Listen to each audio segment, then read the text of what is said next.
पाकिस्तान के पेशावर में बड़ा आत्मघाती हमला। पेशावर कैंट इलाके में हुआ धमाका। पाकिस्तानी फुटबॉल टीम के 4 जवानों की मौत, करीब 7 जख्मी।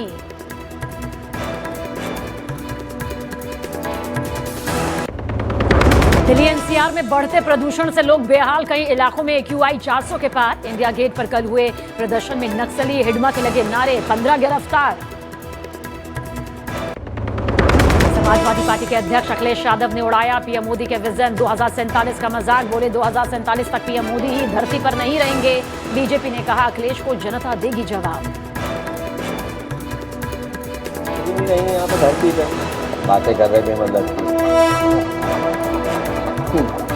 अरे किसके बारे में कह रहे हो तुम रहोगे 2047 तक?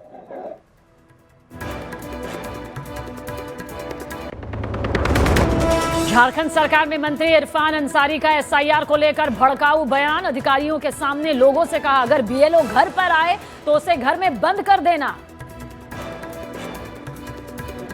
अगर कोई आपका नाम अगर पूछने के लिए आए, वैसे पदाधिकारी को एकदम गेट में बंद कर दीजिएगा, ताला मार दीजिएगा, मैं खोलूंगा।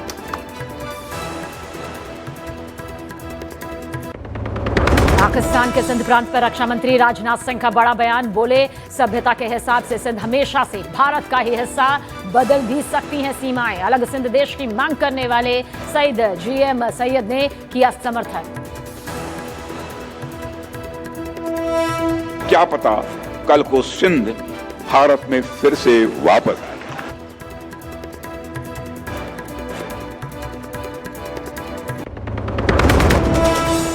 जस्टिस सूर्यकांत बने देश के 53वें मुख्य न्यायाधीश। राष्ट्रपति द्रौपदी मुर्मू ने दिलाई मुख्य न्यायाधीश पद की शपथ। लगभग 14 महीने का होगा जस्टिस सूर्यकांत का कार्यकाल। भारतीय नौसेना में आज शामिल हुआ स्वदेशी युद्ध पोत माहे। एंटी सबमरीन वॉरफेयर का नया भारतीय युद्ध पश्चिमी समुद्र तट पर करेगा साइलेंट हंटर के रूप में काम।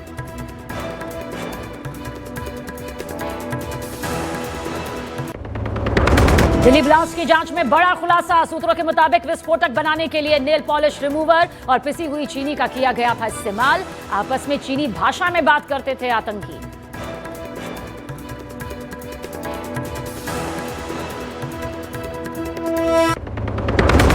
दिल्ली में बड़े ड्रग्स रैकेट का भंडाफोड़। 262 करोड़ के ड्रग्स के साथ एक महिला समेत 2 तस्कर गिरफ्तार। दिल्ली के शाहीन बाग से जुड़े तस्करों के तार। गृह मंत्री अमित शाह ने NCB और दिल्ली पुलिस को दी बधाई।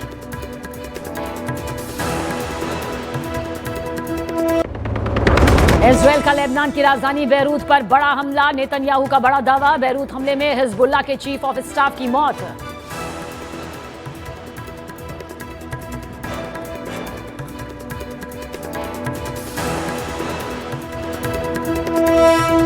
Presented by Hamdard Foods India.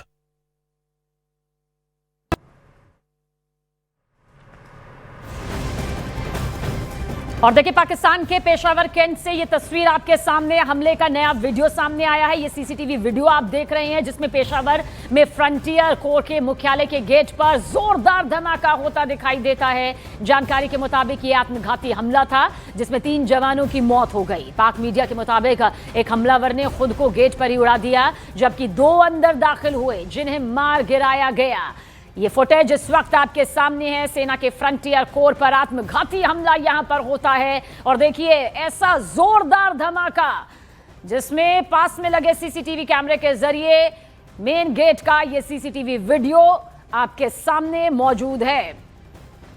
तो ये पाकिस्तान का पेशावर कैंट जहां आप देख रहे हैं कैसे ये धमाका होता है। महज कुछ सेकंड में बहुत खामोशी से जो रोजमर्रा का वक्त यहां पर चल रहा था तभी जोरदार धमाका। हमले का ये नया CCTV वीडियो सामने आया है। इससे पहले कुछ और वीडियोस भी सामने आ चुके हैं। ये ताज़ा नया वीडियो बेहद करीब से आप देखिए जिसमें पेशावर में फ्रंटियर कोर के मुख्यालय के गेट पर आप देखेंगे कैसे सब कुछ पहले शांत नजर आता है और फिर होता है जोरदार धमाका, एक आत्मघाती धमाका।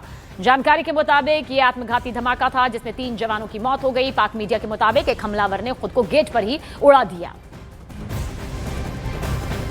और पेशावर कैंट पर हमले के आरोपी की तस्वीर भी सामने आई है। कंबल और टोपी में नजर आया हमलावर। आपको वो तस्वीर भी यहां पर दिखाने जा रहे हैं। तस्वीर आप देख लीजिए। सेना के फ्रंटियर कोर पर जो हमला किया गया, पाकिस्तान के पेशावर में जो धमाका हुआ, उसमें हमलावर की ये तस्वीर कुछ इस तरह से सीसीटीवी कैमरे में कैद हो गई। सिर पर टोपी और साथ ही कंबल ओढ़े हुए ये तस्वीर यहां पर सामने आई है और बताया जा रहा है कि ये पेशावर कैंट पर हमले का वही आरोपी है जो पास में लगे सीसीटीवी कैमरे में कुछ इस तरह से कैद हो गया, जिसे हरे रंग के इस गोले में इस वक्त आप देख रहे हैं। आप देखिए किस तरह से इसने कंबल को पूरी अच्छी तरह से ओढ़ रखा है और साथ ही सिर पर इसने काले रंग की ये टोपी भी पहन रखी है। हमलावर पास में लगे सीसीटीवी कैमरे में कैद हो गया। दरअसल पाकिस्तान के पेशावर में ऐसा जोरदार धमाका हुआ और फिर जांच हुई तो सामने आया कि एक आत्मघाती हमला था, जिसमें आप देखिए किस तरह से हमलावर भी कैद हो गया। इन दो तस्वीरों के जरिए पड़ोसी मुल्क पेशावर के कैंट में हुए धमाके की तस्वीर और इस खबर को आप और अच्छे से यहां पर देख पाएंगे, जहां पर एक के बाद एक कई सीसीटीवी फुटेज अब तक सामने आए हैं। और एफसी मुख्यालय पर देखिए कैसा यह धमाका होता है। ये गेट आप देख रहे हैं क्योंकि गेट के बाहर ठीक ये धमाका यहां पर होता है, जोरदार धमाका। सब कुछ शांत, लेकिन उसके बाद वो अफरा तफरी, हलचल। मेरा नाम मोहम्मद आसिम है। मैं लेडी रीडिंग हॉस्पिटल का तर्जुमान हूँ। सुबह जो एफसी पेशावर सदर में एफसी हेडक्वार्टर के ऊपर जो हमला हुआ है, उसके नतीजे में लेडी रीडिंग हॉस्पिटल 5 जख्मी लाए गए हैं। सारे स्टेबल हैं, माइनर इंजरीज के साथ हैं, लेकिन फिलहाल उनको हमने रिटेन किया हुआ है और फर्दर उनकी असेसमेंट कर रहे हैं। इस तरह आप लोग देख रहे हैं, मैं इस वक्त LRH के मेन ट्रॉमा हॉल में मौजूद हूँ, जहाँ में हमने इमरजेंसी नाफिज की है। और जिस तरह आप देख रहे हैं कि मैं इस वक्त ट्रॉमा हॉल में मौजूद हूँ और यहाँ पे इमरजेंसी नाफिज की है और जितना भी हमारा ज़रूरी अमला है इस वक्त, डॉक्टर्स, नर्सेज, पैरामेडिकल स्टाफ और जो फार्मेसी और इन पेशेंट सारे डिपार्टमेंट्स यहाँ पे इस वक्त LRH के ट्रॉमा हॉल में मौजूद हैं। और जो ही मजीद कोई अपडेट्स होंगी तो फर्दर मैं आपके साथ शेयर करूँगा। और ये दो तस्वीरें इस वक्त आपके सामने मौजूद है। देखिए, 2 हमलावरों ने खुद को उड़ा दिया। हमलावरों ने एक विस्फोट मेन गेट पर किया, जिसकी एक के बाद एक कई सीसीटीवी फुटेज आप इस वक्त भी यहां पर देख रहे हैं। और देखिए किस तरह से दूसरा धमाका भी होता है मुख्यालय परिसर के अंदर मोटरसाइकिल स्टैंड पर, जहां पर 2 हमलावरों को एफसी ने मार भी यहां पर गिराया। आत्मघाती हमले में 3 जवानों की भी हालांकि मौत यहां पर हुई है। ये सेना का ठिकाना है जहां पर यह आत्मघाती हमला हुआ।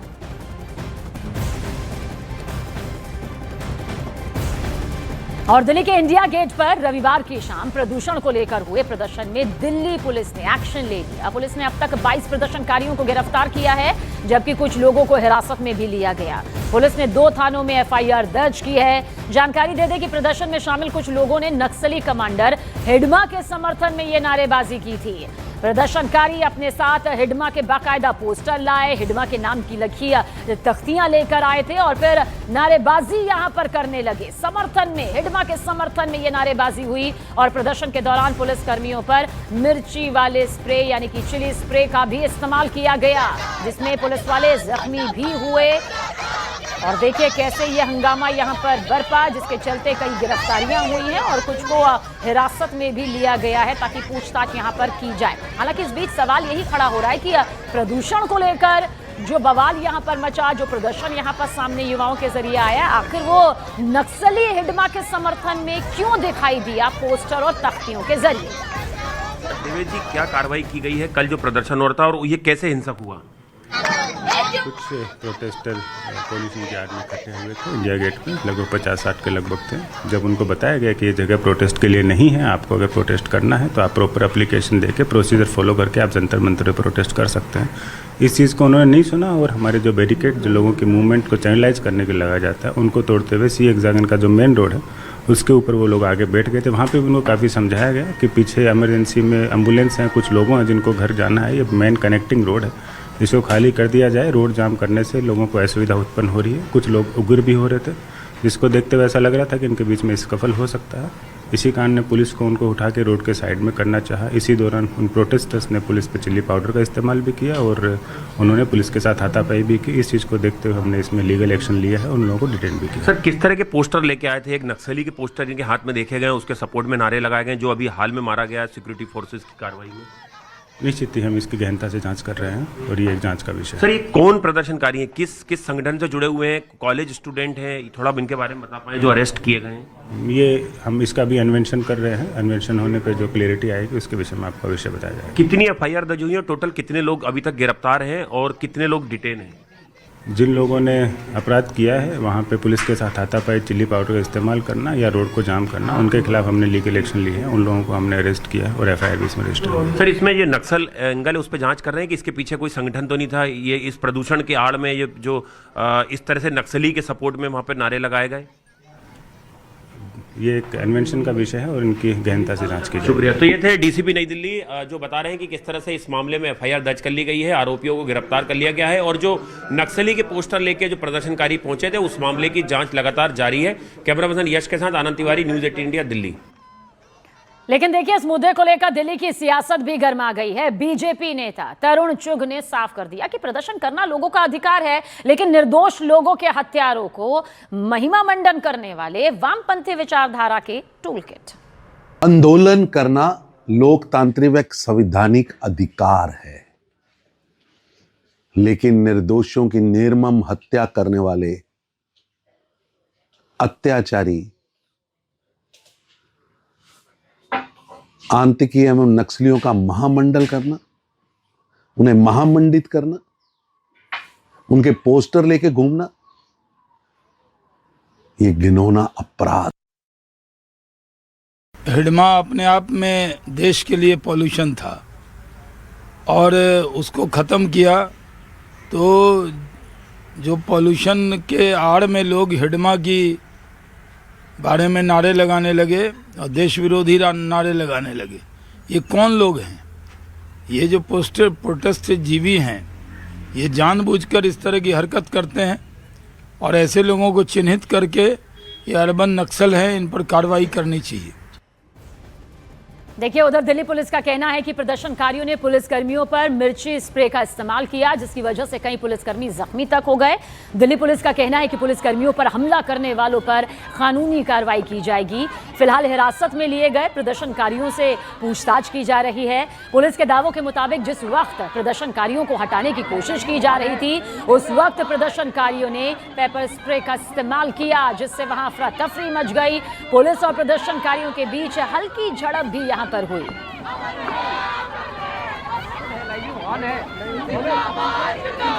आज हमने देखा कि प्रोटेस्टर्स जो है चिल्ली स्प्रे अपने साथ लेके आए थे। जब इनको रिमूव कर रहे थे तो पुलिस को दूर रखने और अपने सी एग्जाम को कंटिन्यूसली बंद रखने के लिए उन्होंने पुलिस के ऊपर चिल्ली स्प्रे का इस्तेमाल किया। इसमें कुछ हमारे पुलिस पर्सनल की आंखों में और चेहरे पे चिल्ली स्प्रे लगा, जिनको हमने आरएमएल भेजा है और इस विषय में निश्चित ही हम एक लीगल एक्शन भी इसके अंदर लेंगे और ये एक एक्शन जो है वो नॉन टॉलरेबल है।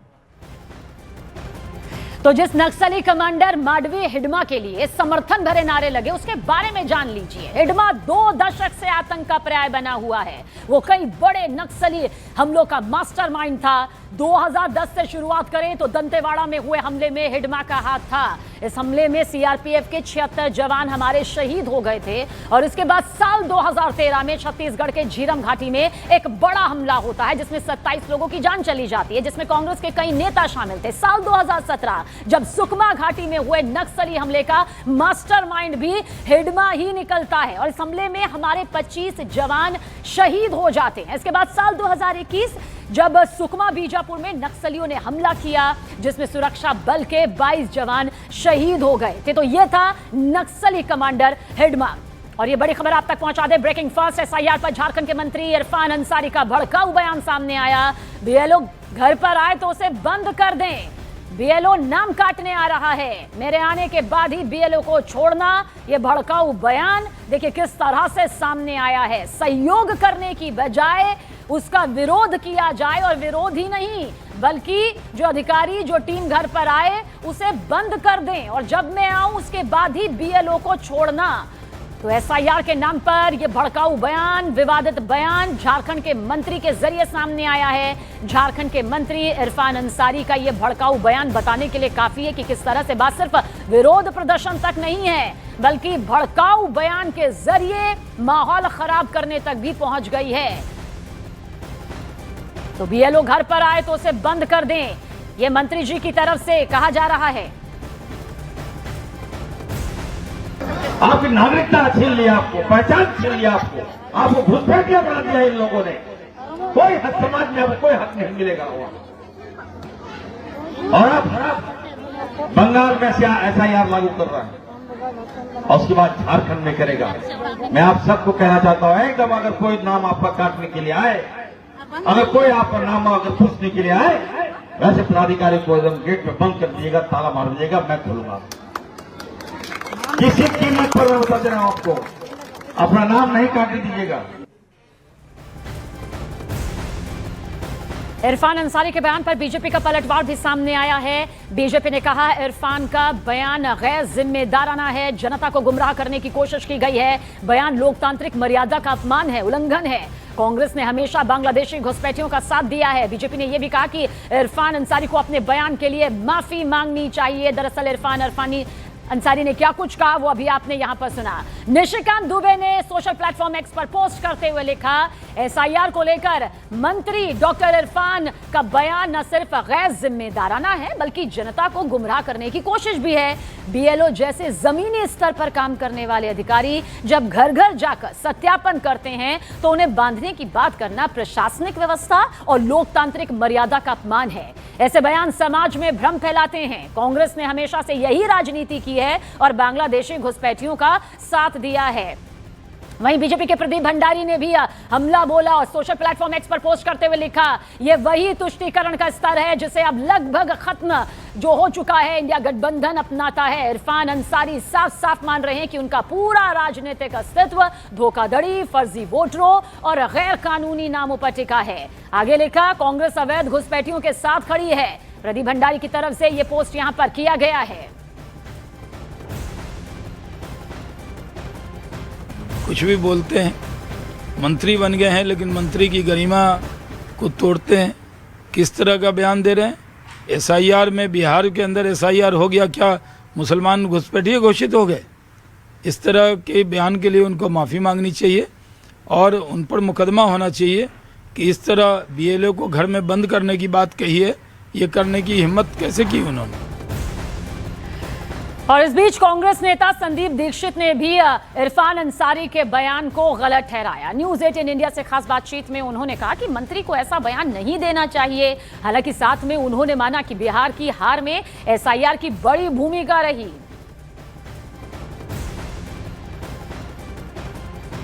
एसआईआर को लेकर कांग्रेस की तरफ से लगातार विरोध किया जा रहा है। हमारे साथ बातचीत करने के लिए संदीप दीक्षित है, कांग्रेस के वरिष्ठ नेता। संदीप जी, आपके एक मंत्री है झारखंड में, वो कह रहे हैं कि बीएलओ जब आपके घर है तो उन्हें बांध लीजिए। नहीं, देखो ये गलत बात है। हम लोग एसआईआर के खिलाफ हैं और हमारा ये है कि एसआईआर जैसी चीज़ जो है एक हमारे यहाँ की लोकतांत्रिक प्रक्रिया को कमज़ोर करती है। पार्टियाँ हमेशा कोशिश करती रही हैं कि वोटर लिस्ट में उनके वोटर बढ़ें, दूसरे के वोटर कटें, और तभी इलेक्शन कमीशन अगर स्वायत्त तरीके से काम करता है, वो बैलेंस करता है, वो देखता है कि जेन्युइन वोटर उसमें रहें। एसआईआर के हम लोग खिलाफ हैं क्योंकि उसके जहाँ जहाँ अनुभव हुए हैं वो सीधे सीधे दिखता है कि इलेक्शन कमीशन बिल्कुल भारतीय जनता पार्टी के ही एक कार्यकर्ता की तरह काम करती है, और इसलिए वो जो भी अधिकारी भेजेंगे एसआईआर में उनके काम पर हमें संदेह है। लेकिन किसी को बांधना, किसी को इस तरीके से बाधा डालना गलत बात है।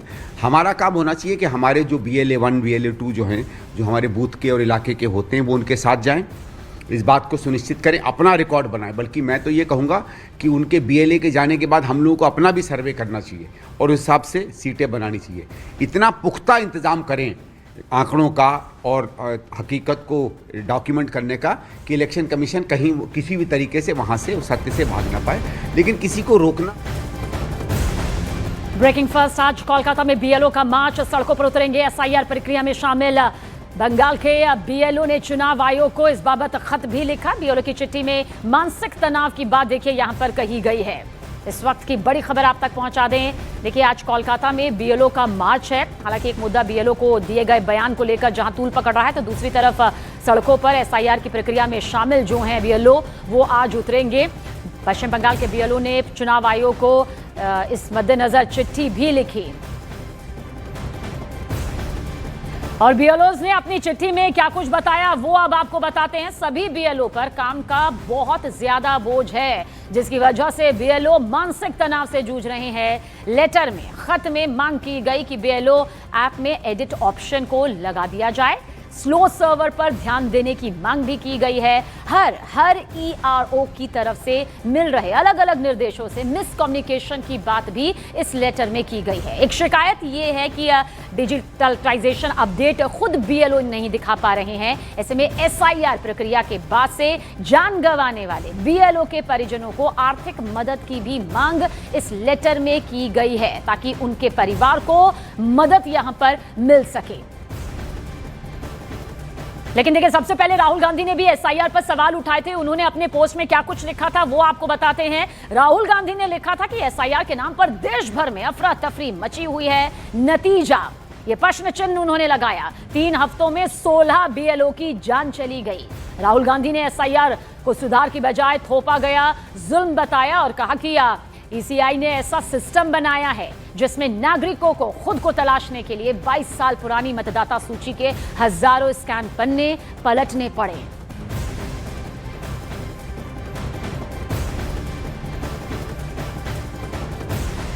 अब देखिए, पक्ष विपक्ष आमने सामने हैं, लेकिन विपक्ष के इन्हीं सवालों पर बीजेपी ने भी करारा पलटवार किया और पूछा कि आखिर क्यों SIR के नाम पर इस तरह का दुष्प्रचार किया जा रहा है। श्री राहुल गांधी, श्री अखिलेश यादव, श्री तेजस्वी यादव और ममता दीदी जो TMC की मुखिया हैं